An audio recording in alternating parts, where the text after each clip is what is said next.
بسم اللہ الرحمن الرحیم۔ السلام علیکم۔ پروگرام علم و حکمت میں خوش آمدید۔ میں ہوں محمد حسین الیاس۔ ناظرین کرام، دنیا بھر میں جو اہل علم، علماء مذہب پر، دین پر، اسلام پر غور کرتے ہیں، اس کے نتیجے میں ان کی ایک فکر، ایک تعبیر وجود میں آتی ہے۔ غامدی صاحب نے بھی دین پر کم و بیش ربع صدی فکر و تحقیق کی۔ اس کے نتیجے میں ان کی ایک مذہبی فکر، ان کی ایک تعبیر ڈیولپ ہوئی، جس کو انہوں نے اپنی کتاب میزان میں بیان کیا ہے۔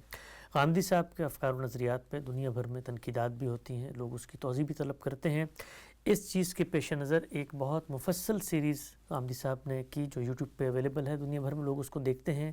23 اعتراضات سیریز اس کا نام ہے۔ اس کے اندر جو نظریات، افکار غامدی صاحب نے پیش کی ہیں، اس میں اس پیشکش کے پس منظر میں ان کا علمی فکری سفر کیا ہے، لوگوں کے اعتراض کیا ہیں، پوری امت کے اہل علم کیا وہ مسئلہ کیسے زیر بحث ہے، ہماری ماضی کی روایت ہو، ہماری تاریخ ہو، وہ اس کو کیسے دیکھتی ہے اور ان کی بنا استدلال کیا ہے۔ جب غامدی صاحب یہ چیزیں بیان کرتے ہیں تو اس کے نتیجے میں سننے والوں کے ذہن میں پھر کچھ سوالات پیدا ہوتے ہیں، کچھ اعتراضات، کچھ توضیحات، کچھ ایسے ترددات اور اضطرابات جس پہ مزید وہ وضاحت چاہتے ہیں۔ انشاءاللہ اسی دنیا نیوز کے پلیٹ فارم سے اور آنے والی قسطوں میں ہم یہ کوشش کریں گے کہ ان چیزوں کو، ان ضمنی موضوعات کو ہم زیر بحث لے کر آئیں اور غامدی صاحب سے جواب طلب کریں۔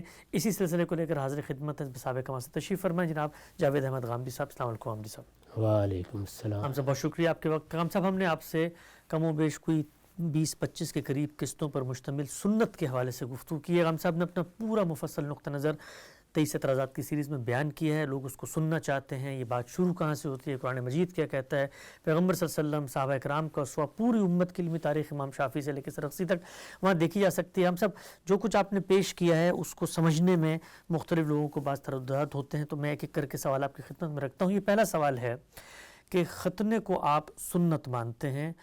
کہا یہ گیا کہ ختنے کو سنت ماننے کی دلیل قادے کے اذکار سے زیادہ مضبوط کیسے ہو سکتی ہے؟ قادہ نماز کے اندر جب ہم بیٹھتے ہیں، اس کے اندر جو کچھ پڑھا جاتا ہے اس کو غامدی صاحب ایک مستقل بذات سنت نہیں تسلیم کرتے کہ اس کے اندر کیا چیز پڑھی جانی ہے۔ ختنہ اور قادے کے اذکار کا موازنہ کرتے ہوئے آپ یہ کیسے ثابت کریں گے کہ ختنہ دین میں زیادہ اہم ہے؟ دوسری جانب کہ آپ یہ دکھا سکتے ہیں کہ نبی صلی اللہ علیہ وسلم کے سامنے قادے میں کوئی ذکر نہ کیا ہو، تب بھی نبی صلی اللہ علیہ وسلم نے فرمایا ہو کہ جاؤ تمہاری نماز پوری ہو گئی ہے؟ تو ختنے جیسی چیز کو آپ ایک سنت اور مستقل بذات دین کی ہدایت مانتے ہیں، جبکہ نماز اور عبادت جیسی اہم چیز اور اس کے اندر کیا پڑھنا ہے اس کو سنت کی فہرست میں نہیں شامل کرتے۔ یہ سوال چند در چند مغالطوں سے پیدا ہوا ہے۔ سب سے پہلے تو یہ سمجھیے کہ ہمارے دین کا طبی معاملات سے کوئی تعلق نہیں ہوتا۔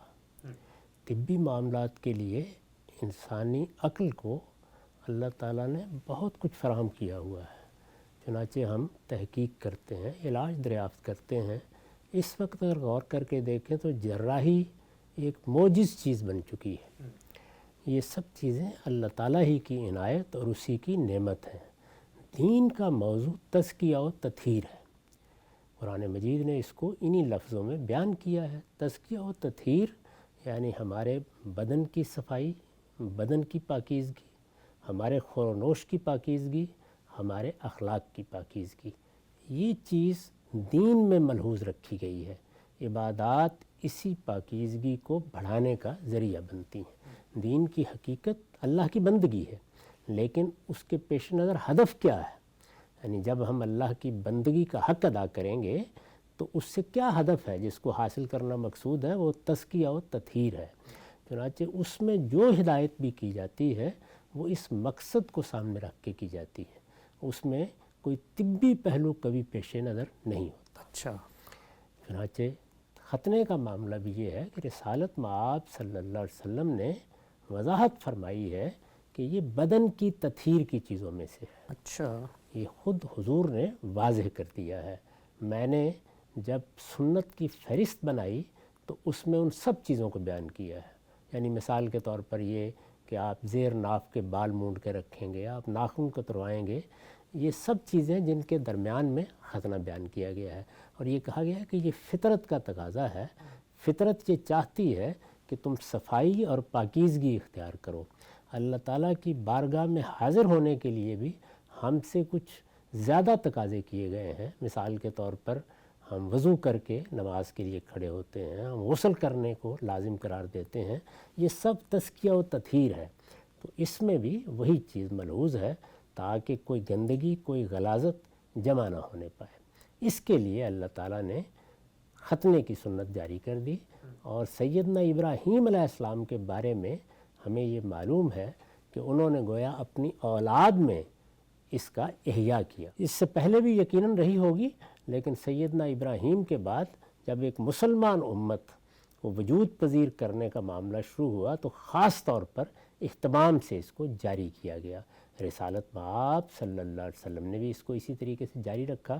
چنانچہ اس کے بارے میں یہ کہنا کہ یہ کوئی طبی مسئلہ ہے، یہ کسی طرح بھی صحیح نہیں۔ پہلی بات ہو گئی۔ دوسرا جو مغالطہ ہوا ہے وہ یہ ہے کہ ہمارے ہاں جب دین کو بیان کیا جاتا ہے تو سنت کا لفظ دو پہلوؤں سے زیر بحث آ جاتا ہے۔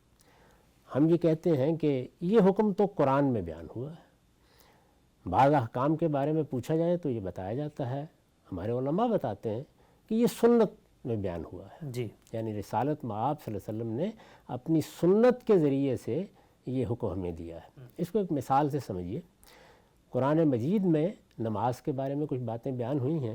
آپ پوچھیں گے کہ یہ نماز جو ہم پڑھتے ہیں تو اس میں یہ ظہر کی اتنی رکعتیں ہوں گی، عصر کی اتنی ہوں گی، فجر کی اتنی ہوں گی، ان کے اوقات یہ ہوں گے، یہ کہاں سے ملا ہے؟ تو کہا جائے گا یہ سنت سے ملا ہے، یعنی ساری کی ساری نماز سنت کے ذریعے سے رسالت مآب صلی اللہ علیہ وسلم نے اپنے ماننے والوں میں جاری کی ہے۔ یہ جواب دیا جائے گا۔ ٹھیک۔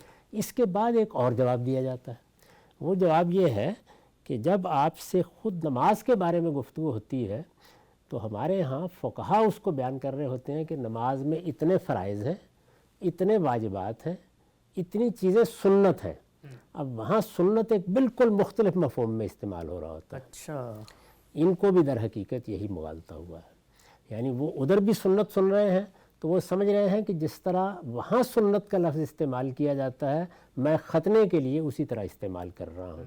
یہ صورتحال نہیں ہے۔ جب کہا جاتا ہے کہ ختنہ ہمیں سنت سے معلوم ہوا ہے تو اس کا مطلب یہ ہے کہ ماخذ کی حیثیت سے سنت زیر بحث ہے۔ ٹھیک ٹھیک ٹھیک ٹھیک۔ اور جب ہمارے ہاں فقہا کہتے ہیں یا ہمارے علماء یہ کہتے ہیں کہ یہ چیز سنت ہے تو اس کا مطلب یہ ہوتا ہے کہ یہ نماز میں ایک ایسی چیز ہے جو رسالت مآب کیا کرتے تھے لیکن آپ نے اس کو فرض نہیں کیا، اس کو واجب نہیں ٹھہرایا، وہ یہاں فرض اور واجب کے مقابلے میں اس لفظ کو استعمال کرتے ہیں۔ رسول اللہ کا طریقہ ہے ایک، یعنی رسول اللہ کا طریقہ تو ساری نماز آپ ہی نے سکھائی ہے، لیکن آپ نے ان میں سے کچھ چیزوں کو لازم کر دیا ہے، کچھ چیزیں احناف کی اصطلاح کے مطابق واجب ہو گئی ہیں، کچھ چیزیں ایسی جن کو آپ نے اس درجے میں نہیں کیا، اس درجے میں نہیں کیا تو آپ کہیں گے یہ سنت ہے۔ اچھا، یعنی حضور نے کسی وقت کہہ دیا یا آپ نے اس چیز کے بارے میں لوگوں کو اختیار دے دیا یا ترغیب دلا دی تو یہ سنت کے دائرے میں آ جائیں گی۔ پوچھے آپ ان سے تو کہیں گے نماز کے فرائض یہ 4 ہیں یا واجبات اتنے ہیں، یہ بیان کریں گے نا، حالانکہ ساری نماز سنت سے منتقل ہوئی ہے۔ تو اس سے ایک عام آدمی کو بہت مغالطہ ہوتا ہے۔ اس مغالطے کو میں نے اپنے ڈسکورس میں رفع کیا ہے اور میں نے یہ لوگوں کو توجہ دلائی ہے کہ جب ہم دین کے ماخذ کے لحاظ سے سنت کا لفظ استعمال کریں تو اس کو وہیں تک رہنا چاہیے۔ یعنی قرآن مجید میں ایک حکم بیان ہوا ہے، وہ کون سے احکام ہیں جن کی ابتدا قرآن کر رہا ہے۔ قرآن آیا اور اس نے پہلی بار رسالت مآب صلی اللہ علیہ وسلم کے ذریعے سے آپ کے مخاطبین کے لیے ایک حکم دیا، یعنی وہ اس سے پہلے ابراہیمی دین کی روایت میں نہیں تھا۔ اگر اس طرح کا کوئی حکم دیا ہے قرآن نے تو ہم اسے کہیں گے یہ قرآن کا حکم ہے۔ یا آپ کے ذہن میں ہوگا نا کہ ہمارے عام طور پر حجاب کے احکام یا مرد و زن کے اختلاط کے احکام کے بارے میں بھی لوگ اسی غلط فہمی میں مبتلا ہوتے ہیں۔ وہ قرآن نے بیان کیے ہیں، جب قرآن نے بیان کیے ہیں تو وہاں قرآن کا فہم زیر بحث ہوتا ہے، قرآن کی آیات زیر بحث ہوتی ہیں۔ قرآن نے بیان کیا کہ مطلب کیا ہے، یعنی پہلی مرتبہ قرآن نے بیان کیے۔ لیکن جب ہم سنت کہتے ہیں تو اس کا مطلب یہ ہے کہ وہ پہلے سے ایک طریقہ چلا آ رہا تھا۔ رسالت مآب صلی اللہ علیہ وسلم نے ابراہیمی دین کی اس روایت کو جو عرب میں پہلے سے موجود تھی اصلاح کر کے، اس میں اگر کوئی تجدید مقصود تھی تو تجدید کر کے اپنی امت میں جاری کر دیا۔ یہ بات پہلے الگ سے سمجھ لینی چاہیے کہ میرے ہاں جب سنت کا لفظ استعمال ہوتا ہے تو اس کا مطلب ہے دین کے وہ احکام جو قرآن سے ابتداً نہیں ملے، یعنی قرآن ان کا ذکر کرتا ہے، ان کا حوالہ دیتا ہے، لیکن وہ ابتداً قرآن میں بیان نہیں ہوئے، وہ اصل میں رسالت مآب صلی اللہ علیہ وسلم کی تصویب کے ذریعے سے آگے منتقل ہوئے ہیں۔ تو اس وجہ سے ان کو رسالت مآب صلی اللہ علیہ وسلم کی سنت یا آپ کی جاری کردہ سنت یا سنت متواترہ، سنت ثابتہ، اس طرح کی اصطلاحات سے تعبیر کر لیا جاتا ہے۔ تو میں نے یہ عرض کیا ہے کہ سنت کو دو الگ الگ مفاہیم میں بولنے کے نتیجے میں بہت مغالطہ ہوتا ہے۔ تو سوال یہ ہے کہ پھر ان چیزوں کو کیا کہا جائے؟ جی، یعنی وہ چیزیں جو رسالت پاک صلی اللہ علیہ وسلم نے ہمارے سامنے ایک بہترین نمونے کی حیثیت سے کی، لیکن ان کو یہ حیثیت نہیں دی کہ وہ لوگوں کو پابند کر دیا جائے، وہ لازماً کرنی ہے، یا وہ چیزیں ایسی ہیں کہ جن کے بغیر کوئی عمل ادا نہیں ہوتا۔ تو خود حضور نے یہ جو فرق ملحوظ رکھا، اس میں پھر اس کو کیا کہا جائے؟ تو میں نے اس کے لیے تجویز کیا کہ اس کو اسوہ حسنہ کہا جائے۔ جو خود قرآن مجید نے کہا وہ ہے۔ خود قرآن مجید نے ایک تعبیر اختیار کی ہے تاکہ یہ مغالطہ نہ ہو، یہ خلط مبس نہ ہو، یہ دو چیزیں بالکل الگ الگ رہیں۔ تو مجھ سے جب آپ پوچھیں گے کہ فلاں حکم کہاں سے ملا ہے، تو میں کہوں گا قرآن سے ملا ہے، یا میں کہوں گا سنت سے ملا ہے۔ ٹھیک، تو یہاں سنت اس مفہوم میں نہیں ہے، یہ ماخذ کے مفہوم میں، سورس کے مفہوم میں، یعنی وہ کہاں سے آئی ہے، ہم تک کہاں سے پہنچی ہے، قرآن سے یا رسالت مآب صلی اللہ علیہ وسلم کے کسی چیز کو جاری کرنے سے۔ تو اگر رسالت مآب نے اس کو پہلے جاری کر دیا ہے تو پھر وہ سنت کہلائے گی۔ اسی وجہ سے میں نے اپنی کتاب میں یہ بتایا ہے کہ سنت قرآن سے مقدم ہے، یعنی رسالت مآب نے جب نبوت کے بارے میں یہ بتایا کہ وہ مجھے عطا کر دی گئی ہے، تو جو سنت پہلے سے جاری تھی یا طریقہ پہلے سے جاری، سنت کا مطلب ہے طریقہ، جو طریقہ پہلے سے دینی روایت کا جاری تھا اس پر آپ عمل پیرا ہو گئے۔ پھر قرآن نے آپ کو حکم دیا، یعنی تب ملت ابراہیم حنیفہ، اب آپ ابراہیم کے طریقے کی پیروی کریں گے۔ اسی طرح سارے انبیاء کا ذکر کر کے سورہ انعام میں یہ کہا فَبِہُدَاهُمْ اقْتَدِی، یعنی جو پیغمبروں کے دین کی روایت چلی آ رہی ہے اس کی پیروی کی جائے۔ تو یہاں سے سنت شروع ہو گئی۔ ٹھیک، اب کوئی نئی چیز اس میں داخل کرنی ہے وہ داخل ہو جائے گی، کسی چیز کی تجدید کرنی ہے تجدید ہو جائے گی، اصلاح کرنی ہے اصلاح ہو جائے گی۔ تو دین کے ایک ماخذ کی حیثیت سے میرے ہاں سنت کا لفظ بولا جاتا ہے۔ جہاں تک ان چیزوں کا تعلق ہے وہ بہت سی ہیں، میں نے اپنی کتاب میں وہ ساری دعائیں نقل کی ہیں جو قادے میں رسول اللہ پڑھتے تھے، ان سب دعاؤں کے ترجمے کیے ہیں، بتایا ہے کہ وہ کتنی پاکیزہ دعائیں ہیں، وہ حضور کا عمل ہے۔ تو آپ نے اب نماز کو جب مرتب کر کے جاری کیا ہے تو اس میں کیا چیز کی ہے؟ اس میں کچھ چیزوں کو لازمی اعمال کی حیثیت سے جاری کر دیا ہے، کچھ چیزوں کو لازمی اذکار کی حیثیت سے جاری کر دیا ہے۔ وہ لازمی اعمال اور لازمی اذکار خود آپ ہی نے متعین کر دیے ہیں، اپنے عمل سے متعین کر دیے ہیں، وہ سب کے سب اجماع اور تواتر سے منتقل ہو گئے ہیں۔ اس کے بعد کچھ چیزیں آپ نے اپنے لیے پسند فرمائی ہیں اور لوگوں کو ہدایت کی ہے کہ وہ بھی اس طرح کی چیزوں کا اہتمام کریں، یعنی میں نے ہی نہیں کہا، اس طرح کی چیزوں کا، مثلا قعدے میں دعائیں کریں۔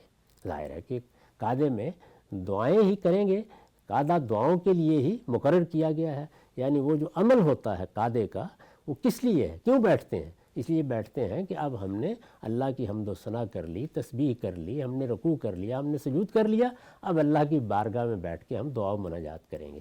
تو دعا و مناجات کے لیے آپ نے لوگوں سے کہا جو دعا چاہے کر لو۔ یہ رسالت مآب صلی اللہ علیہ وسلم کی اپنی ہدایت ہے، یعنی یہ میں نے نہیں کوئی داخل کرتی دین میں، آپ نے فرمایا جو دعا چاہے تم اب قعدے میں کر سکتے ہو، تمہیں اللہ سے کیا مانگنا ہے، کیا مناجات کرنی ہے، کیا کہنا ہے، جو آپ چاہتے ہو کرو۔ اس میں ظاہر ہے کہ آپ بھی تو دعائیں کرتے تھے، تو آپ کی وہ دعاؤں کو جب پرانے ہمارے فقہا بیان کریں گے تو کہیں گے کہ اگر وہ دعا آپ نے کی ہے، پتہ چل گیا کہ آپ نے کسی وقت یہ دعا نماز میں کی ہے یا کسی کو کہا ہے کر لو، تو اس طرح کی چیزوں کو وہ کہیں گے یہ سنت سے معلوم ہوا۔ یہ سنت کا دوسرا مفہوم ہے۔ میں یہ کہوں گا یہ رسالت مآب صلی اللہ علیہ وسلم کا اسوہ حسنہ ہے، اچھا، یعنی یہ وہ بہترین نمونہ ہے۔ تو یہ بات ہے، اس کو جب آپ سمجھ لیں گے تو یہ سوال پیدا نہیں ہوگا۔ نقطہ بالکل واضح ہو گیا غام صاحب۔ جس وقت غامدی صاحب یہ فرماتے ہیں کہ ختنہ سنت کے ذریعے سے منتقل ہوئے تو سنت بطور سورس آف ریلیجن ماخذ دین زیر بحث ہوتا ہے، اور جب قعدے کے اذکار کو اس سے نکالا جاتا ہے تو یہ نہیں ہے کہ قعدے کے اذکار کا انکار کر دیا ہے، صرف اس کی پلیسمنٹ تبدیل ہوتی ہے کہ اس میں اللہ کے پیغمبر نے کوئی ایک ذکر مقرر کر کے مستقل بذات لوگوں میں جاری نہیں فرمایا بلکہ آپ کے اختیار پہ چھوڑ دیا ہے۔ تو اب ہمیں یہ معلوم کیسے ہوگا؟ رسالت محمد صلی اللہ علیہ وسلم کے اسوہ حسنہ سے معلوم ہوگا۔ ہم سبھی جو تھوڑا سا میں نے خلاصہ کیا، کیا یہ درست ہے؟ یہ بالکل ٹھیک ہے، یعنی محل ہمیں معلوم ہے دعا کرنے کا۔ اب ظاہر ہے کہ اس میں خود حضور فرما رہے ہیں جن جگہ پر یہ دعائیں نقل ہوئی ہیں وہ کیا ہے؟ اخبار احاد. لوگوں کو آپ نے کسی موقع پر کوئی دعا بتائی ہے یا کسی کے علم میں آ گئی ہے, اس نے بیان کر دیا ہے, اسی ذریعے سے آپ نے ہمیں یہ بھی بتایا کہ جو دعا چاہے کر سکتے ہو. تو یہ ساری باتیں ہمیں معلوم ہو گئیں. اب ہم یہ متعین کریں گے کہ ان کی حیثیت کیا ہے. تو میں نے عرض کیا کہ ان کی حیثیت اسوہ حسنہ کی ہے. یہ بالکل صحیح ہے کہ ہمارے ہاں پرانی تعبیر میں یہاں اور اس طرح کی چیزوں کے بارے میں یہ کہہ دیا جاتا ہے کہ یہ سنت ہے. یہ سنت کا دوسرا مفہوم ہے. اس سے خلط مبس پیدا ہوتا ہے. عام آدمی کے لیے یہ چیز بڑے خلجان کا باعث بن جاتی ہے. تو اس لیے میں نے اپنے ڈسکورس میں اس کو بالکل الگ الگ کر دی. ٹھیک, نقطہ بالکل واضح ہے. شیخ صاحب, یہ جو آپ نے بتایا کہ ایک طرح کیا خلط مبحث یا ایک طرح کی مسکنسیپشن یا سوچنے سمجھنے میں خرابی پیدا ہو جاتی ہے جب آپ ایک اصطلاح کا ایک توسیعی اطلاق, اس کو مفہوم کو وسیع کر کے کئی چیزوں کو اس میں شامل کرتے ہیں, تو پھر وہ پرابلمیٹک بن جاتے ہیں. اسی کو سامنے رکھ کے ایک اگلا جو سوال ہے میں چاہتا ہوں اس کی بھی آپ وضاحت کریں. یہ کہتے ہیں کہ آپ کے نزدیک احادیث و سنت سے عقیدہ نہیں اخذ کیا جا سکتا, جبکہ روایات میں آتا ہے کہ حضرت عبداللہ بن عمر سے ایک تابعی نے تقدیر کے بارے میں سوال کیا, تو ابن عمر نے تقدیر پر ایمان کی اہمیت بتاتے ہوئے نبی صلی اللہ علیہ وسلم کی حدیث پیش کی کہ خیر و شر سب کچھ اللہ کے علم کے مطابق ہے. اسی طریقے کا ایک اور واقعہ انہوں نے ذکر کیا ہے جابر بن عبداللہ سے. خوارج نے ان سے کسی عقیدے کے بارے میں پوچھا, شفاعت کے بارے میں, جہنم کے بارے میں, انہوں نے بھی روایت بتائی. اب ہم سب یہ جو سوال ہے اس میں یہ کہا گیا ہے احادیث و سنت سے عقیدہ اخذ نہیں کیا جا سکتا. اب یہاں پر بھی حدیث و سنت کو مترادف قرار دے دیا گیا. یہ جو روایت کے اندر بات بیان ہوئی ہے, ظاہری بات ہے آپ بھی اس کی ایک پلیسمنٹ کریں گے بھئی اسوہ حسنہ ہے تو اصل دین کی ہی شرح و وضاحت کی گئی ہے, لیکن جیسے ہی احادیث و سنت انہوں نے کہا تو وہ گھپلہ ذہن کے اندر پیدا ہوا. یہاں بھی اسی طرح کی صورتحال ہے. یعنی پہلے یہ سمجھ لیجئے کہ قرآن مجید میں دین کے عقائد بیان ہوئے. قرآن مجید آیا ہی اس لیے, یعنی وہ یہ بیان کرتا ہے کہ کیا چیزیں ماننی ہیں. وہ آخرت کی بنیادی کرتا ہے اور آپ کو یہ بتاتا ہے کہ آپ نے ماننا کیا ہے, آپ نے کرنا کیا ہے. ٹھیک, دو ہی چیزیں ہیں جن کا مطالبہ کیا گیا, ایمان اور عمل صالح. تو ایمانیات کی فہرست اس نے پوری کی پوری بیان کر دی. اب ظاہر ہے کہ جس وقت وہ یہ بات بیان کرے گا تو اس بات کے کچھ لوازم ہوں گے, کچھ تقاضے ہوں گے, ان کو قرآن بھی بیان کر رہا ہے. ٹھیک, تقدیر کے بارے میں کیا قرآن مجید نے کچھ بیان نہیں کیا؟ قرآن مجید میں 10 مقامات پر زیر بحث آیا ہے. ان اللہ علی کل شیء قدیر, یا اللہ تعالیٰ نے یہ بتایا کہ میری قدرت کن کن پہلوؤں سے متعلق ہوتی ہے, میں کس طرح چیزوں کو متعین کرتا ہوں, وہ آگے کیسے ہدایت پاتی ہیں, یہ سب بیان ہوا ہے. اس کے کچھ مضمرات ہوتے ہیں جس کو بعض اوقات آپ کا مخاطب نہیں سمجھ رہا ہوتا. ہم کیا خدمت انجام دے رہے ہیں؟ یہی خدمت انجام دے رہے ہیں نا کہ دین کے عقائد کے بارے میں کوئی سوال پیدا ہو گیا, تو اب جب ہم اس کی وضاحت کر رہے ہیں تو کیا آپ یہ کہیں گے کہ یہ عقیدہ غامدی صاحب کے ہاں ثابت ہوا ہے, یا یہ عقیدہ سید اول اللہ صاحب مودودی کے ہاں ثابت ہوا ہے, یا یہ عقیدہ مولانا انور شاہ صاحب کاشمیری کے ہاں ثابت ہوا ہے؟ اب یہ نہیں کہیں گے نا, کیونکہ یہ تفہیم و تبیین ہے, وضاحت ہے اس کی. تو رسالت مآب صلی اللہ علیہ وسلم کی نسبت سے جو اس طرح کی باتیں بیان ہوتی ہیں وہ ان عقائد کی وضاحت ہوتی ہے جو عقائد قرآن میں بیان ہو گئے ہیں. یہ جو دونوں مثالیں آپ نے دی ہیں دونوں قرآن مجید میں اصلاً موجود بیان ہو گئے ہیں, ثابت ہو گئے ہیں. اللہ تعالیٰ کے معاملے میں یہ ایمان رکھنا کہ وہ اس کائنات کا نظم چلا رہا ہے. قرآن مجید نے تو اس کو اس درجے میں بیان کیا کہ فرمایا کہ الا لہ الخلق والامر, یعنی وہ صرف خالق ہی نہیں ہے, اس کائنات کا سارا نظم اس کے ہاتھ میں ہے, اور یہ ماننا اس کی توحید پر ایمان کا تقاضا ہے. اب ظاہر ہے اس کو سمجھانا ہے, اس کو سمجھانے کے مختلف اسالیب اختیار کی جاتے ہیں, تو یہ تفہیم و تبیین ہے. رسالت مآب صلی اللہ علیہ وسلم جب قرآن مجید میں کسی بات کی وضاحت فرماتے ہیں تو میں نے اس کے لیے تفہیم و تبیین کی اصطلاح متعارف کرائی ہے, یہ استعمال کرنی چاہیے. اور جب آپ قرآن مجید میں کسی چیز کی ہدایت کی گئی یا آپ نے سنت قائم کی اور خود آپ اس پر عمل کرتے ہیں تو اس کے لیے اسوہ حسنہ کی تعبیر. تو اس سے ہر چیز اپنی بالکل ٹھیک جگہ پر آ جاتی ہے اور عام آدمی کو اس میں کوئی مغالطہ لاحق نہیں ہوتا. ٹھیک, نقطہ بالکل واضح ہو گیا. اچھا غم صاحب, آپ نے ایک اور چیز کی طرف توجہ دلائی تھی ان گفتگو میں بھی, اپنی کتاب میں بھی. سنت کے بارے میں آپ کا یہ کہنا ہے کہ یہ جو لفظ ہے یہ چیز کا تقاضا کرتا ہے کہ اس کے احاطے میں وہ اعمال ہیں جو عملی نوعیت کے ہوں.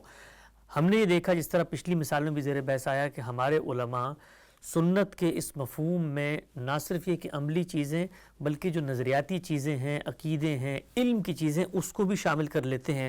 تو آپ یہ بھی توجہ دلاتے ہیں کہ یہ جو خلط مبحث ہو رہا ہے جس کو آپ نے بیان کیا تو ہو ہی رہا ہے, خود یہ اصطلاح اس چیز کا تقاضا کرتی ہے کہ اس کے اندر صرف عملی چیزیں آنی چاہیے، اور عملی چیزیں بھی وہ جو مستقل بذات ایک انڈیپینڈنٹ سورس کے طور پر رسول اللہ صلی اللہ علیہ وسلم نے جاری فرمائی ہیں۔ دونوں باتیں بالکل قطعی ہیں اور بادرہ تأمل سمجھ میں آ جاتی ہیں۔ سنت کا لفظ موضوع ہونا چاہیے اس چیز کے لیے جس کے لیے ہم اس کو بول رہے ہیں، ٹھیک ہے۔ جیسے میں نے ابھی عرض کیا نا کہ میں نے صرف عنوان تبدیل کیا ہے، قادے کی وہ ساری دعائیں میں بھی اسی طرح کروں گا، جی ہاں، میں بھی اسی طرح سے لوگوں کو سکھاؤں گا، میں نے بھی اپنی کتاب میں اسی طرح نقل کی ہیں۔ ان کے بارے میں یہ بھی بتا دیا ہے کہ یہ رسالت مآب صلی اللہ علیہ وسلم کی معصور دعائیں ہیں، اور یہ بھی بتا دیا ہے کہ ان میں سے کسی کا انتخاب کر لیں۔ جی، اس وقت بھی جن صاحب نے یہ سوال کیا ان سے اگر آپ پوچھیں کہ آپ وہ ساری دعائیں کرتے ہیں نماز میں، کوئی ایک ہی کرتے ہوں گے نا، وہ بھی کسی ایک کا انتخاب کریں گے، دو کا انتخاب کریں گے، ہر جگہ ایسا ہی ہے۔ ہمارے ہاں تو عام طور پر لوگوں نے کیا کیا ہے، ایک ایسی دعا منتخب کیا جو قرآن میں ہے، ربی جعلنی مقیم الصلاۃ جو ہم پڑھتے ہیں یہ قرآن میں ہے، یعنی ہمارا علم اس بات کو جانتا ہے کہ قادے کے معاملے میں یہی رسالت مآب صلی اللہ علیہ وسلم کی ہدایت ہے کہ یہ دعاؤں کی جگہ ہے، اس بحال پر دعائیں کرنی چاہیے۔ تو عنوان ہم نے درست کر دیا، یہاں کوئی چیز نہ دین میں نکالی گئی ہے نہ ڈالی گئی ہے، عنوان درست کر دیا گیا ہے تاکہ اس میں یہ خلط مبس نہ ہو، کوئی خلجان میں مخاطبین مبتلا نہ ہو۔ دین میں دونوں کاموں کی ضرورت ہوتی ہے، دین کو ٹھیک طرح سے سمجھا جائے، اور اگر اس میں کوئی کیٹیگرائزیشن کی گئی ہے، چیزوں کی اصناف متعین کی گئی ہیں، ان کو الگ الگ کیا گیا ہے، تو ان کا فرق و امتیاز قائم رہے۔ یہ میں نے ابھی مثال دے کے آپ کو بتایا نا کہ ایک آدمی جب عام آدمی سنتا ہے، جو آدمی اس فن سے واقف ہے، علم سے واقف ہے، دین کا عالم ہے، وہ فرق کر لے گا، لیکن عام آدمی سنتا ہے تو وہ خیال کرتا ہے کہ یہ کیا بات ہوئی۔ ایک جگہ یہ بتایا جا رہا ہے کہ نماز سنت سے ثابت ہوتی ہے، اور دوسری جگہ یہ بتایا جا رہا ہے کہ نماز میں یہ فلاں فلاں فرائض ہیں اور سنت صرف یہ چیزیں ہیں۔ تو یہ اس صورت میں بالکل طے ہو کے سامنے آ جاتا ہے۔ ٹھیک، نقطہ بالکل واضح ہو گیا۔ چغام صاحب نے جو بات فرمائی ہے کہ حدیث و سنت کا یہ جو فرق ہے اصطلاح کے لحاظ سے، اپنے اطلاقات اور مصداقات کے لحاظ سے، یہ تقاضا کرتا ہے کہ چیزوں کو الگ الگ کیا جائے۔ یہی توجہ ہمارے عہد اور گزشتہ عہد کے بہت بڑے بڑے علماء دلا رہے ہیں، جیسے سید سلیمان ندوی کا ایک پورا مضمون ہے اسی کے اوپر کہ حدیث و سنت کو مترادف کے طور پہ استعمال نہیں کرنا چاہیے، اور متعدد علماء بھی اسی جانب توجہ دلاتے ہیں۔ چغام صاحب، ایک اور سوال جو اسی قادے کے اذکار سے متعلق ہے، ایک اور پہلو سے بھی سامنے آیا، یہ کہتے ہیں کہ دعا کو سنت کی فہرست سے نکالنے کی کیا وجہ؟ حدیث کے مطابق تو دعا مغز عبادت ہے اور بنیاد ہے، تو نبی صلی اللہ علیہ وسلم نے قادے میں دعا کی تاکید بھی کی ہے۔ اگر نبی صلی اللہ علیہ وسلم نے قادے میں دعا اور اذکار کو لازم کیا ہے، اور کوئی عمل لازم ہوا تو اجبار تباتر سے منتقل ہوگا، تو آپ اس کو مستقل بذات سنت کیوں تسلیم نہیں کرتے؟ کیونکہ بعض روایتوں میں آیا ہے کہ آپ نے تلقین فرمائی کہ یہاں پر دعا کیا کرو۔ اس تلقین کی نوعیت یہ نہیں ہے کہ آپ نے کوئی دعا مقرر کر کے یہ کہا ہے کہ تم اس کو کرو گے، ایسا نہیں کیا گیا۔ اگر ایسا کیا جاتا تو پھر تو اس کی حیثیت نماز کے لازمی اذکار کی ہو جاتی۔ ٹھیک، رسالت مآب صلی اللہ علیہ وسلم نے جب نماز پڑھائی سورہ فاتحہ پڑھی، جب نماز پڑھائی اس کے بعد قرآن مجید کا کوئی حصہ پڑھا، تو یہ لازمی اذکار کی حیثیت اختیار کر گئے۔ جب نماز پڑھائی اللہ اکبر کہا، سمع اللہ لمن حمدہ کہا، یہ لازمی اذکار ہو گئے۔ اس میں آپ نے یہ طریقہ اختیار نہیں کیا۔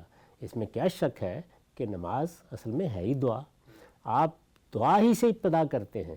وہ بہت بڑی دعا ہے جو آپ سورہ فاتحہ کی صورت میں کرتے ہیں، سب سے بڑی دعا لازم اذکار میں شامل اہدنا الصراط المستقیم، اس سے آپ نے اصل میں نماز کی ابتدا کر دی۔ اب آپ کو مانگنا ہے کچھ، یعنی جو دعا ہدایت کی دعا دین کی حیثیت سے لازم کر دی گئی وہ تو آپ نے کر لی۔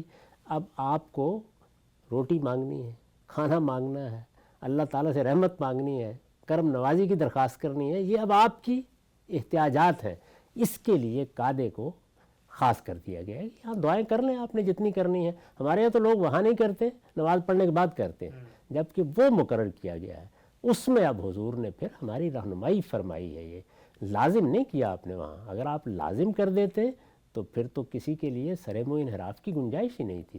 نہیں، یہ اختیار دیا ہے کہ یہاں تم جو دعا چاہے کر سکتے ہو، انہی الفاظ میں دیا ہے، جو دعا چاہے کر سکتے ہو۔ اور پھر اس کے بعد لوگوں میں یہ خواہش پیدا ہوئی کہ حضور کیا دعائیں کرتے ہیں، تو وہ کسی نے پوچھا ہے آپ نے بتا دیا، یا کوئی موقع پیدا ہوا تو آپ نے کوئی دعا ان کو۔ آپ درود کے بارے میں دیکھیے، جو ہمارے ہاں نماز میں اب لوگ عام طور پر، خاص طور پر بر صغیر میں تو لازماً ہی پڑھتے ہیں، لیکن کیا رسالت مآب صلی اللہ علیہ وسلم نے ایسا کیا ہے؟ آپ سے لوگوں نے پوچھا ہے، صحابہ کرام نے پوچھا ہے کہ ہم چاہتے ہیں کہ جس وقت ہم اپنے لیے دعا کریں تو آپ کے لیے بھی دعا کریں، اور اللہ تعالیٰ نے بھی یہ ہدایت فرمائی ہے، تو ہم اس کو نماز میں بھی کرنا چاہتے ہیں۔ تو آپ نے لوگوں کے اصرار پر ایک درود سکھا دیا ان کو۔ درود یعنی رسالت مآب کے لیے دعا۔ وہ درود بھی چونکہ دیکھیے مغالطے کا باعث بنتا ہے، وہ چونکہ لفظ الگ اختیار کر لیا ہم نے فارسی زبان کا، تو لوگوں کی سمجھ میں آتا درود کیا ہے۔ درود رسالت مآب صلی اللہ علیہ وسلم کے لیے رحمت کی دعا ہے، اس کے سوا کچھ نہیں ہے۔ تو یہ دعائیں کہیں نکال نہیں دی گئیں، یہ ساری موجود ہے۔ یہ بتایا گیا ہے کہ ان کا محل کیا ہے اور ان کا عنوان کیا ہے۔ ان کا محل قعدہ ہے، یہ آپ کے اختیار پر چھوڑی گئی ہیں۔ آپ چاہیں تو یہ دعائیں کریں، چاہیں تو کوئی اور آپ کی حاجت ہے تو اس کے لحاظ سے دعا کر لیں، اور یہ سب اگر آپ کریں گے اور اس میں رسالت میں آپ کی کسی دعا کی پیروی کریں گے تو یہ آپ اسوہ حسنہ کی پیروی کر رہے ہوں گے۔ نقطہ بالکل واضح ہو گیا۔ اچھا غم صاحب، کیا یہ کہا جا سکتا ہے کہ یہ قعدے کے اندر دعا کرنا تو رسالت محمد صلی اللہ علیہ وسلم نے سنت کے ذریعے لازم قرار دے دیا تھا، دعا کون سی کی جائے گی اس کے بارے میں وہ چیز نہیں کی جو مثال کے طور پہ فاتحہ کے بارے میں کر دی ہے، کیونکہ دعا تو ہونی ہی ہونی ہے، اور آپ صلی اللہ علیہ وسلم نے لوگوں کو دعا کرتے ہوئے دیکھا، ان کی جب دعا سنی اور اس پر آپ صلی اللہ علیہ وسلم نے ان کو توجہ دلائی کہ بھائی، یا لوگوں نے آ کر پوچھا کہ ہم آپ پر سلامتی کی دعا کرنا چاہتے ہیں، تو انہوں نے کہا اسی طرح کیا کرو جیسے ابراہیم پہ کرتے، جو درود ابراہیمی ہمارے یہاں بن گیا۔ تو یہ کہا جا سکتا ہے کہ قعدے کو دعا اور اذکار کے لیے تو خاص کر دیا تھا کہ اس مقام پہ یہ لازم ہے کہ آپ نے کچھ نہ کچھ کرنا کیا اس میں اختیار دے دیا تھا۔ یعنی یہ صحیح تعبیر ہوگی کہ قعدہ دعاؤں کے لیے خاص کر دیا، یہ تو حضور نے کیا ہے۔ یعنی دعاؤں کے لیے قعدے میں آپ بیٹھ کر جو اپنی احتیاجات پیش کرنا چاہتے ہیں وہ دعاؤں کی صورت میں پیش کر دیں، خاص کر دیا۔ دعا لازم نہیں کی، اچھا، نہ دعا کرنا لازم کیا ہے، نہ کوئی خاص دعا سکھا دی ہے کہ یہ ضرور کرو۔ کوئی شخص اگر خاموش رہتا ہے اس وہ خاموش رہتا ہے تو کوئی حرج نہیں، نماز ہو گئی اس کی۔ یعنی یہ بات کہ وہ دعا کے لیے خاص ہے اور پھر آپ کے اختیار پر چھوڑ دیا گیا ہے، یہی الفاظ ہیں روایت میں آتے ہیں کہ اب جو دعا تم چاہے کر لو۔ اچھا، نقطہ بالکل واضح ہو گیا۔ آگے بڑھاتے ہیں سلسلہ گفتگو کو۔ اچھا غم صاحب، آپ فرماتے ہیں کہ سنت ظاہری بات ہے عملی چیزوں کا نام ہوگا، اپنی نوعیت کے اعتبار سے وہ چیزیں دینی ہوں گی، اور ان کو قرآن مجید سے انیشیٹ بھی نہیں ہونا چاہیے ہے، وہ قرآن سے باہر پیچھے سے چلی آ رہی ہیں۔ سوال اس پورے پس منظر میں آپ کی خدمت میں رکھتا ہوں۔ کہا انہوں نے کہ جہاد اور چوروں کے ہاتھ کاٹنے کو سنت کیوں نہیں قرار دیا جا سکتا؟ یہ بات کیسے ثابت کی جا سکتی ہے کہ ان چیزوں کی ابتدا قرآن مجید سے ہوئی ہے؟ کیا سارے پیغمبر جہاد نہیں کرتے رہے ہوں گے؟ ہم یہ کیوں نہیں مان سکتے کہ قرآن مجید اسی طرح نماز اور رمضان کا ذکر کرتا ہے، ایسے ہی وہ جہاد اور چوروں کے ہاتھ کاٹنے کا بھی ذکر کرتا ہے جو پہلے سے معروف تھے؟ آپ خود کہتے ہیں کہ قرآن میں جب نماز کا ذکر آتا ہے تو وہ انیشیٹ کرنے کے لیے نہیں آ رہا ہے، رمضان کا ذکر آ رہا ہے تو خود قرآن بتا رہا ہے کہ کتب علیکم الصیام کما کتب علی الذین من قبلک۔ تو سوال انہوں نے پوچھا ہے کہ پھر جہاد بھی تو کرتے ہوں گے پیغمبر، سزائیں بھی اللہ کی ہدایت کے مطابق دیتے ہوں گے، تو ان کو بھی آپ وہاں سے نکال کے سنت کی کیٹیگری میں لائیں؟ یہ دین کی تاریخ سے ناواقفیت کے نتیجے میں ہے۔ اگر آپ ہمارے علماء کے ہاں بھی دین کی پوری تاریخ کو پڑھیں تو یہ سوال نہیں پیدا ہوتا۔ اس کی وجہ یہ ہے کہ اللہ تعالیٰ نے دین کے معاملے میں ہمیں قرآن میں بھی بتایا ہے، اور ہم یہ جانتے ہیں، روایتوں میں بھی یہ چیز بیان ہو گئی ہے کہ پیغمبروں کی ایک بڑی تعداد آئی۔ یہ بیان کیا گیا، سورہ یونس میں بیان کیا کہ ہر قوم کی طرف اللہ نے پیغمبر بھیجے، ان پیغمبروں نے آ کر اللہ کی حجت تمام کر دی، قوموں کے فیصلے ہو گئے۔ لیکن تاریخ بیان کر کے قرآن نے بتایا کہ کہیں 2 لوگ ایمان لائے، کہیں 4، کہیں 10، کہیں زیادہ سے زیادہ ایک کشتی کے مسافر۔ ٹھیک، اس لیے کوئی مسلمان قوم جو اپنا نظم اجتماعی قائم کرے باقاعدہ، وہ وجود پذیری نہیں ہوئی۔ صدیوں تک یہی صورتحال رہی ہے۔ پہلی مرتبہ پھر اللہ تعالیٰ نے یہ اہتمام کیا کہ ابراہیم علیہ السلام کی ذریت کا انتخاب کیا، ٹھیک، اس قوم کو پیدا کرنے کے لیے پے در پے نبی بھیجے۔ یہ دیکھیے نا کہ سیدنا ابراہیم اللہ کے نبی، ان کے بیٹے اسحاق اللہ کے نبی، اسماعیل اللہ کے نبی، اسحاق کے بیٹے یعقوب اللہ کے نبی، یوسف اللہ کے نبی، یعنی ایک کے بعد دوسرا، دوسرے کے بعد تیسرا، اس سے پھر ایک نئی قوم پیدا ہوئی۔ یہ وہ قوم ہے جس کو ہم بنی اسرائیل کہتے ہیں۔ تو پہلی مرتبہ ایک مسلمان قوم پیدا ہوئی۔ یہ پیدا کہاں ہوئی؟ مصر میں، جہاں ان کے پاس حکومت نہیں تھی۔ تو 500 سال تک تو ان احکام کی کوئی وجہ ہی نہیں تھی۔ جہاد کا حکم بھی مسلمانوں کے نظم اجتماعی سے متعلق ہے، وہ فرد سے متعلق نہیں ہے، اور حدود کا حکم بھی مسلمانوں کے نظم اجتماعی سے متعلق ہے، یعنی وہ باقاعدہ اپنا کوئی سیاسی نظم قائم کریں گے تو پھر یہ احکام ان سے متعلق ہوں گے۔ اسی سے اندازہ کر لیجئے کہ رسالت مآب صلی اللہ علیہ وسلم کو مکے میں نہ جہاد کی ہدایت کی گئی، نہ حدود نازل ہوئی، کیونکہ اس وقت آپ کے پاس اقتدار نہیں تھا۔ تو سیدنا موسیٰ علیہ السلام کے زمانے میں آ کر پھر اللہ تعالیٰ نے یہ حکم دیا کہ ان کو اب نکال کے ایک آزاد سرزمین میں لے جائیں۔ چنانچہ وہ ان کو نکال کے لائے تاکہ فلسطین میں آباد ہوں یہ، اور اس طرح تاریخ میں پہلی مرتبہ پیغمبروں کے ماننے والوں کی حکومت قائم کرنے کا سوال پیدا ہوا۔ اچھا، اسی وجہ سے پہلی کتاب جو نازل کی گئی جس میں قانون آیا وہ تورات ہے۔ تو تورات میں جہاد کا حکم بھی دیا گیا، اور تورات میں اللہ تعالیٰ نے حدود یا جرائم کی سزائیں بھی بیان کی۔ یہ روایت تھی بنی اسرائیل کے ہاں، یہ موجود تھی پہلے، لیکن رسالت مآب صلی اللہ علیہ وسلم کے ہاں یہ صورت نہیں ہے کہ بنی اسرائیل کی جو روایت چلی آ رہی ہے اس سے عرب کے لوگ اس طرح واقف ہوں۔ وہ تو ابراہیمی روایت سے واقف ہے۔ ابراہیمی روایت جو اسماعیل علیہ السلام سے قائم ہوئی وہ بالکل اسی طرح سے رہی کہ چند لوگ وہاں کے قبیلے کے ایمان لائے، پھر آہستہ آہستہ وہ قوم بڑھتی چلی گئی۔ اس میں جو شریعت دی گئی تھی وہ شریعت وہی تھی جو فرد سے متعلق ہے، یعنی وہی جو مکے میں مسلمانوں کے لیے لازم کی گئی، وہی شریعت تھی ان کے پاس۔ ان کو بھی اس نوعیت کا کوئی اقتدار منتقل نہیں ہوا، قبائلی سا نظام۔ خود حضور کے زمانے میں بھی وہاں کوئی باقاعدہ حکومت نہیں تھی، ایک قبائلی سا نظم قائم تھا، جیسے قبیلوں کے شیوخ ہوتے ہیں۔ تو انفرادی شریعتی وہاں موجود تھی، یا شخصی معاملات سے اس میں بھی حدود اور یہ چیزیں زیر بحث ہی نہیں تھیں۔ تو اسلام میں کیا طریقہ اختیار کیا گیا یا قرآن کے نزول کے موقع پر کہ وہ چیزیں جو دین ابراہیمی میں موجود ہیں ان کو تو حضور نے جاری فرما دیا، اس کو ہم سنت کے زیر عنوان رکھتے ہیں، اور وہ چیزیں جو دین ابراہیمی کی روایت میں مکے میں یا ام القریٰ میں یا جزیرہ نما عرب میں قریش کے لیے نامانوس تھیں وہ قرآن نے پھر ابتداً بیان کی۔ تو یہ وجہ ہے اس کی، یعنی قرآن مجید نے یہ بتا دیا ہے کہ اس سے پہلے ہم تورات میں بھی یہ حکم دے چکے ہیں، لیکن یہ بتانے کے ساتھ پہلی مرتبہ یہ حکم قرآن ہی نے دیا ہے، نقطہ بالکل واضح ہو گیا، حدود کا بھی اور جہاد کا بھی۔ یہ واضح ہو گیا کہ یہ جب تک واضح نہ ہو کہ اللہ تعالیٰ کی شریعت کے وہ احکامات جو اجتماع سے متعلق ہیں اور اجتماع کس وقت وجود پذیر ہوا ہے، تب تک یہ دعویٰ کرنا کہ تمام انبیاء مثال کے طور پہ جہاد کرتے چلے آئے ہوں گے یہ نہیں کیا سکتا۔ اچھا ہم صاحب یہ تو چلے سمجھ میں آتا ہے، ایک ضمنی سوال آپ سے پوچھتا ہوں میں کہ یہ چیزیں اجتماع سے متعلق تھیں اور مسلمان قوم بحیثیت قوم کے جب بنی ہے تو ان کو ہدایت بھی دے دی گئی، لیکن میراث کا حکم تو فرد سے متعلق ہے، میراث تو میں نے اپنی تقسیم کرنی ہے، وہ بھی ہمیں قرآن مجید میں نظر آتا ہے۔ اس کا مطلب دین ابراہیمی کی روایت میں میراث کا کوئی حکم نہیں تھا۔ دیکھیے بات یہ ہے کہ احکام کی دو نوعیتیں ہیں، ایک وہ احکام ہے جن کا تعلق تمدن کی تبدیلیوں سے ہو جاتا ہے، جیسے مثال کے طور پر ایک زمانے میں لوگ بھیڑ بکریاں پالتے تھے زیادہ، تو آپ یہ دیکھیے کہ قربانی کے احکام ہمیں تورات کی شریعت میں بہت زیادہ ملتے ہیں، جی لیکن آہستہ آہستہ تمدن میں تبدیلیاں اور تغیرات آ گئے۔ قدیم قبائلی تمدن میں اس طریقے سے میراث کی تقسیم ہوگی اس کو معروف پر چھوڑ دیا گیا تھا، یعنی لوگ اس میں جو رواج قائم کر لیں، قبائلی ضرورتوں کے تحت قائم کر لیں، اللہ تعالیٰ نے بھی اس میں کوئی مداخلت نہیں کی۔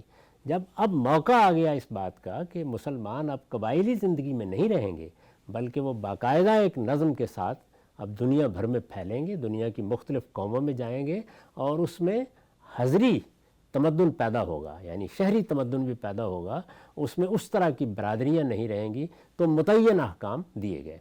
ایک پہلو تو یہ ہے اس کا۔ دوسرے یہ کہ خود اس عرف میں کیا کوئی ہدایت انصاف کی موجود نہیں تھی؟ ضرور ہوگی، لیکن اگر لوگ اس کو فراموش کر چکے تھے تو قرآن مجید کا طریقہ یہ ہے کہ پھر وہ اس کو نئے سرے سے دہرا دیتا ہے۔ تو ہمیں عربوں کے ہاں چونکہ اس کے کوئی آثار نہیں ملتے، سب سے پہلے قرآن ہی اس کو بیان کر رہا ہے، اس وجہ سے ہم اس کو قرآن ہی کے احکام میں رکھتے ہیں۔ نقطہ بالکل واضح ہے۔ اچھا جو اس سے پچھلا سوال تھا اس سے متعلق ایک اور میں چاہتا ہوں ذرا تھوڑی سی وضاحت ہو جائے۔ آپ اکثر یہ فرماتے ہیں قرآن مجید کے اندر جو عملی احکامات شریعت کے مطالبات سامنے آتے ہیں اس میں ہمیں فرق کر کے دیکھنا ہے کہ کیا قرآن حکم کو انیشیٹ کر رہا ہے یا کسی پہلے سے قائم شدہ سنت کو، پہلے سے قائم شدہ عبادت کا ریفرنس دے رہا ہے، حوالہ دے رہا ہے، اس کے اندر کوئی اصلاح کر رہا ہے۔ نماز اور روزے کا معاملہ ہم سے فرماتے ہیں کہ یہ دوسری نوعیت کا ہے کہ نماز انیشیٹ نہیں کر رہا ہے، اصطلاحات وجود پذیر ہو چکی ہیں، ان کو ریفر کر رہا ہے، اور اس کے اندر جب کوئی تبدیلی کرنی ہے تو پیغمبر وہ عملی طور پہ کر رہے ہیں۔ سوال غام صاحب آپ سے میں پوچھنا چاہتا ہوں، یہ کیسے معلوم ہوتا ہے؟ مثلا جہاد ہی کی ہم مثال لے لیں، قرآن میں نماز کا بھی ذکر ہے، روزے کا بھی ذکر ہے اور جہاد کا بھی ذکر ہے. اب آپ کہتے ہیں جہاد قرآن مجید انیشیٹ کر کے بتا رہا ہے، تو اب 4 مقامات پہ جہاد زیر بحث آیا ہے. ایک پر اذن ہے، ایک پر فتنے کے خلاف لڑنے کی بات ہے، تیسری جگہ پہ جو ہے وہ اتمام حجت کے تحت، اور پھر آخر میں قیامت تک کی حتمی ہدایت دی گئی ہے. تو ایک مفکر کو، مفسر کو یہ معلوم کیسے ہوتا ہے کہ یہاں ہدایت پوری کی پوری انیشیٹ کر کے قرآن نے دے دی ہے اور یہاں پہ صرف ریفر کیا؟ قرآن مجید اس کو خود واضح کرتا ہے اور 2 پہلوؤں سے واضح کرتا ہے. ایک تو قرآن مجید جس جگہ کوئی حکم بیان کر رہا ہوتا ہے وہاں اس کا اسلوب بتا دیتا ہے. اچھا. دوسرے یہ ہے کہ قرآن اس کی تاریخ بھی سنا دیتا ہے. مثال کے طور پر روزے کے بارے میں بات شروع یہاں سے کی ہے کہ ایمان والو تم پر روزہ اسی طرح فرض کیا گیا جس طرح اس سے پہلی امتوں پر فرض کیا گیا تھا. تو گویا پہلے ہی جملے میں یہ بتا دیا کہ یہ کوئی نئی چیز نہیں ہے جو تمہیں آج دی جا رہی ہے. جب پہلی امتوں پر فرض کیا گیا ہے تو ظاہر ہے کہ دین ابراہیمی کی روایت میں بھی وہ رہا ہوگا، حضور نے اس کو جاری کر دیا. اس سے اگلی آیت کو جب ہم پڑھتے ہیں تو آپ دیکھیے اس میں یہ کہا گیا ہے کہ یہ چند دنوں کی عبادت ہے، ایام و معدودات. ایام و معدودات. یہ نہیں بتایا گیا کہ وہ کون سے دن ہیں. یہ الفاظ آ ہی نہیں سکتے جب تک کہ لوگ واقف نہ ہو کہ وہ کون سے دن ہیں. تو یہ معلوم ہو گیا کہ لوگ واقف ہو چکے ہیں، رسول اللہ اس کو جاری کر چکے ہیں، رمضان میں روزے رکھے جا رہے ہیں، اب اس کے بارے میں کوئی بات بیان کی جا رہی ہے.